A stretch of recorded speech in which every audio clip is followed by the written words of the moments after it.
حي على الفلاح.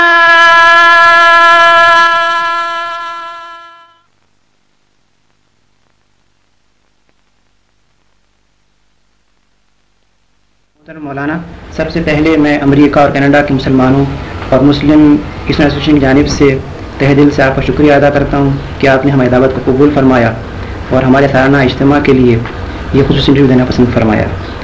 یہ اللہ تعالیٰ کی عنایت و مہربانی ہے کہ شمالی امریکہ میں تحریک اسلامی کی فکر اور خصوصاً آپ کی اور اخوان مسلمون کے رہنماؤں کی تحریرات کی بنا پر تیزی کے ساتھ اسلامی اثرات پھیل رہے ہیں. آپ نے نہض طبع کے باوجود جو وقت ہمیں دینا پسند فرمایا ہے، ہم اس کے لیے آپ کے بے انتہا مشکور ہیں. امریکہ میں بے شمار حضرات محض آپ کی ایک جھلک اور آپ کے چند کلمہ سننے کے لیے منتظر ہیں. ان حضرات کی خواہشات پر ہم نے چند سوالات مرتب کیے ہیں. ہمیں امید ہے کہ آپ اس سلسلے میں رہنمائی فرمائیں گے. قرآن کریم رسول اللہ صلی اللہ علیہ وسلم کو داعی اللہ قرار دیتا ہے. سیرت پاک صلی اللہ علیہ وسلم کی روشنی میں آپ ایک داعی کی کون سی اہم خصوصیات قرار فرمائیں گے؟ امریکہ میں اور کینیڈا میں جو اللہ کے بندے تحریک اسلامی کے لیے کام کر رہے ہیں، ان سب کو میری طرف سے سلام پہنچا دیجیے. میں زیادہ دیر تک بات نہیں کر سکتا، اس لیے مختصر طور پر آپ کے سوال کا جواب دیتا ہوں. قرآن کریم میں ایک آیت ہے جس میں ایک داعی کی اہم خصوصیات کو بیان کیا گیا ہے، اور وہ یہ ہے کہ من احسن قولا ممن دعا الی اللہ وعمل صالحا وقال اننی من المسلمین. یعنی اس شخص سے اچھی بات اور کس شخص کی ہوگی جس نے اللہ کی طرف بلایا، نیک عمل کیا اور کہا کہ میں مسلمان ہوں. اس ارشاد کی پوری اہمیت محسوس کرنے کے لیے نگاہ میں یہ بات رکھنی ضروری ہے کہ جن حالات میں یہ بات کہی گئی ہے وہ مکہ معظمہ کے حالات ہیں، جب رسول اللہ صلی اللہ علیہ وسلم اور آپ کے پیرووں پر انتہائی شدید فرمائی کہ بہترین قول اس شخص کا ہے جو اللہ کی طرف بلائے. دوسرے الفاظ میں ایک داعی حق کی خصوصیت یہ ہے کہ اس کی دعوت اللہ کی طرف ہو، کوئی دنیاوی غرض اس کے پیش نظر نہ ہو، نہ قومی، نہ وطنی، نہ خاندانی، نہ کسی قسم کی مادی غرض، کوئی دوسری غرض اس کے پیش نظر نہ ہو، خالص اللہ کی دعوت کی طرف دعوت دے. اور اللہ کی طرف دعوت دینے کا مطلب سیدھا سادہ یہ ہے، اگر آدمی قرآن مجید پر نگاہ رکھے، کہ اللہ کی توحید کی طرف دعوت دی جائے، اس بات کی طرف لوگوں کو دعوت دی جائے کہ کسی کی بندگی، کسی کی عبادت، کسی کی پرستش خدا کے سوا نہ کی جائے، کسی سے خوف اور طمع خدا کے سوا نہ رکھا جائے، اور خدا ہی کے احکام اور اس کے فرامین کی اطاعت کی جائے، اسی کی رضامندی، اسی کی خوشنودی حاصل کرنے کے لیے تمام کوششیں کی جائیں. اور آدمی دنیا میں جو کام بھی کرے وہ یہ سمجھتے ہوئے کرے کہ میں کسی کا بندہ ہوں اور اس کے سامنے مجھ کو جا کر جواب دہی کرنی. خدا کی طرف دعوت دینے کا مختصر مفہوم یہ ہے جو قرآن سے معلوم ہوتا ہے، اور قرآن میں داعی کی اولین خصوصیت یہ بیان کی گئی ہے کہ اس کی دعوت خالص اللہ کی بندگی کی طرف ہو، خالص اللہ کی پرستش اور اس کی عبادت کی طرف ہو، خالص اس کی اطاعت کی طرف ہو اور اس کے قانون کی پیروی کی طرف ہو. بات جو اس میں فرمائی گئی ہے وہ یہ ہے کہ وعمل صالحا، نیک عمل کریں. اس کا ذرا سا بھی آدمی غور کرے تو اس کا مفہوم صاف اس کی سمجھ میں آ جائے گا کہ اللہ کی طرف دعوت دینے والے کا اپنا عمل اگر درست نہ ہو تو پھر اس کی دعوت کا کوئی اثر نہیں ہو سکتا. جس چیز کی طرف وہ دعوت دے رہا ہے اس کا مجسمہ ہونا چاہیے اس داعی کو. اس کی اپنی زندگی میں خدا کی نافرمانی کا کوئی اثر نہ پایا جائے. اس کے اخلاق ایسے ہونے چاہیے کہ کوئی شخص اس کے دامن پر ایک دھبا نہ دکھا سکے. اس کے گرد و پیش کا ماحول، اس کا معاشرہ، اس کے دوست، عزیز، اقارب سب جانتے ہوں کہ یہ ہمارے اندر نہایت بلند اور پاکیزہ کیریکٹر کا انسان ہے. رسول اللہ صلی اللہ علیہ وسلم کی اپنی زندگی اس بات کی شہادت دیتی ہے کہ اللہ کی طرف دعوت دینے کے لیے کھڑے ہونے سے پہلے 40 سال تک وہ معاشرہ جس میں آپ رہے اس میں کوئی ایک فرد بھی ایسا نہ تھا کہ جو آپ کی بلندی اخلاق کا قائل نہ ہو، آپ کی طاہر اور پاکیزہ زندگی کا قائل نہ ہو. اس حد تک لوگ قائل تھے کہ جو آپ سے قریب ترین تھے، جن سے آپ کی زندگی کا کوئی پہلو چھپ نہیں سکتا تھا، وہ اتنے آپ کے معتقد تھے کہ جب آپ نے نبوت کا اعلان کیا تو سب سے پہلے انہوں نے اقرار کیا.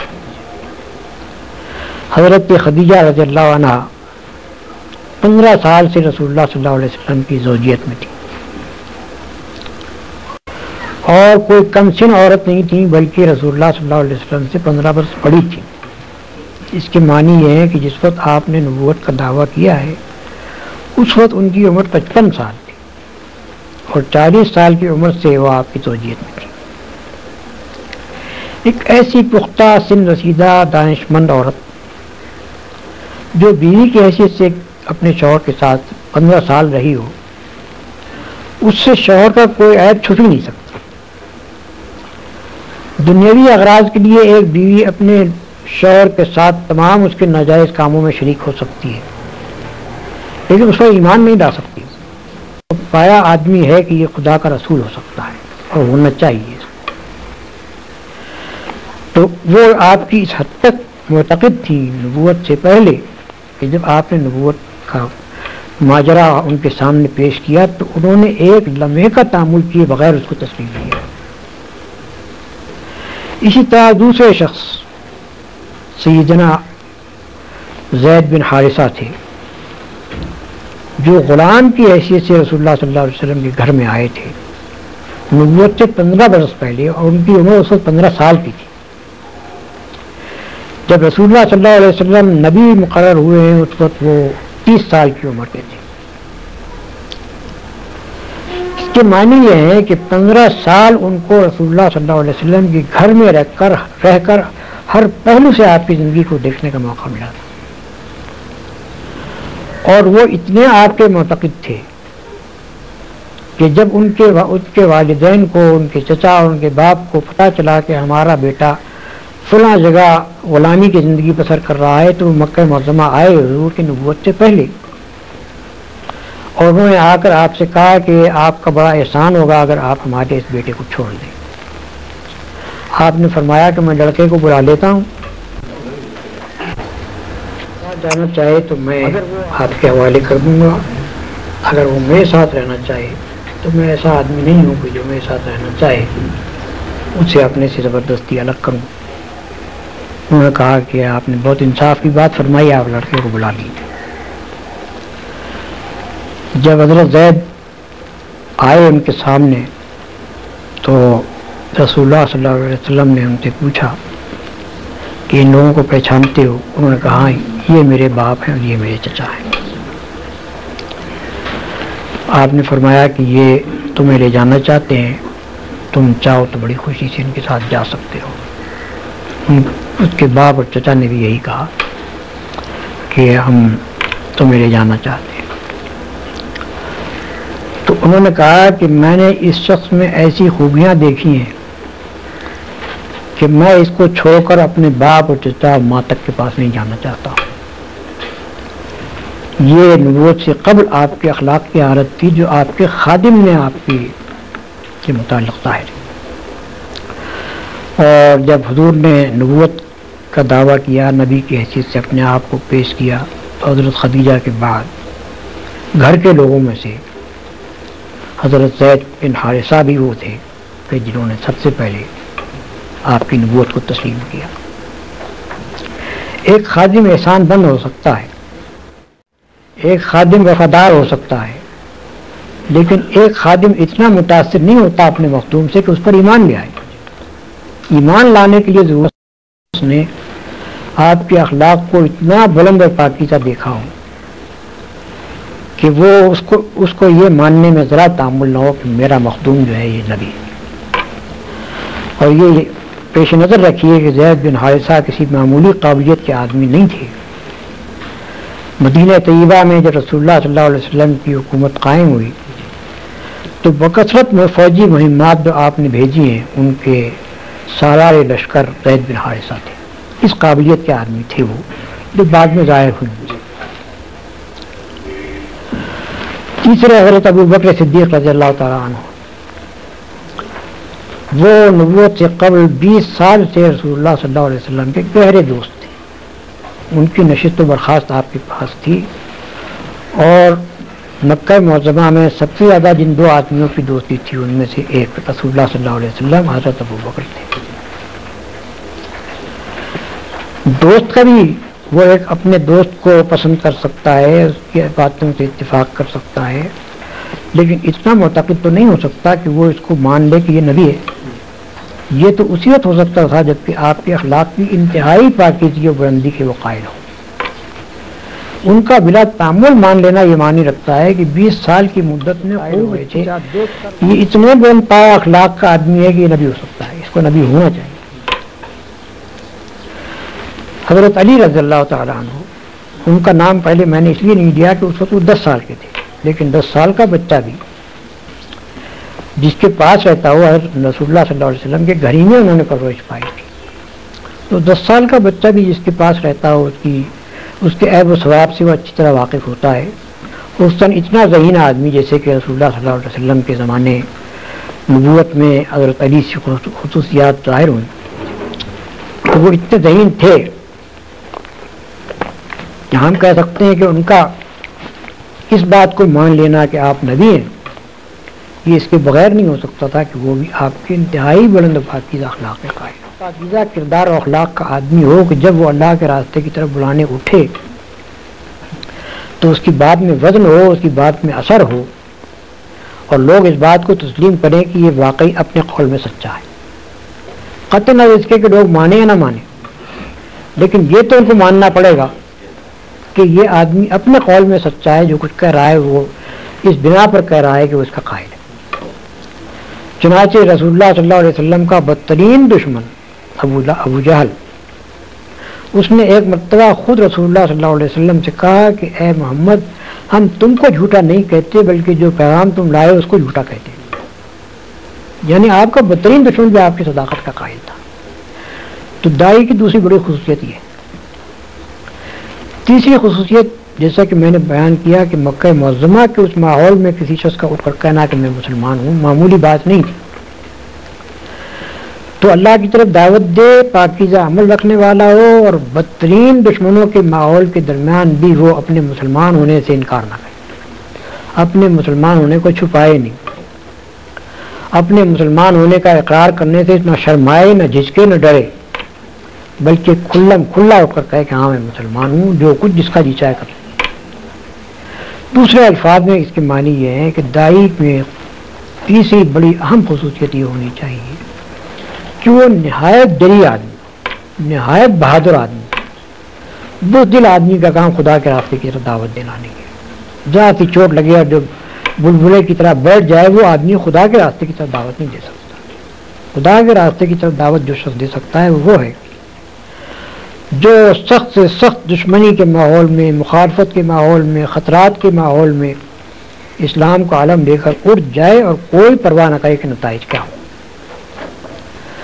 رسول اللہ صلی اللہ علیہ وسلم کی اپنی ذات اس شجاعت کا مکمل نمونہ ہے۔ مکہ معظمہ میں کھلم کھلا آپ نے دعوت اسلام پیش کی، ان لوگوں کے درمیان پیش کی جو آپ کے خون کے پیاسے ہو گئے، جنہوں نے کوئی کسر اٹھا رکھی آپ کو ظلم کا نشانہ بنانے میں اور آپ کے ساتھیوں کو ظلم کا نشانہ بنانے میں، لیکن ایک لمحے کے لیے بھی آپ نے اپنی دعوت کو چھوڑنا قبول نہیں کیا، بلکہ مسلسل 13 سال تک اس ماحول میں اپنی دعوت پیش کرتے چلے گئے اور ہر قسم کی سختیاں مصیبتیں برداشت کرتے چلے گئے۔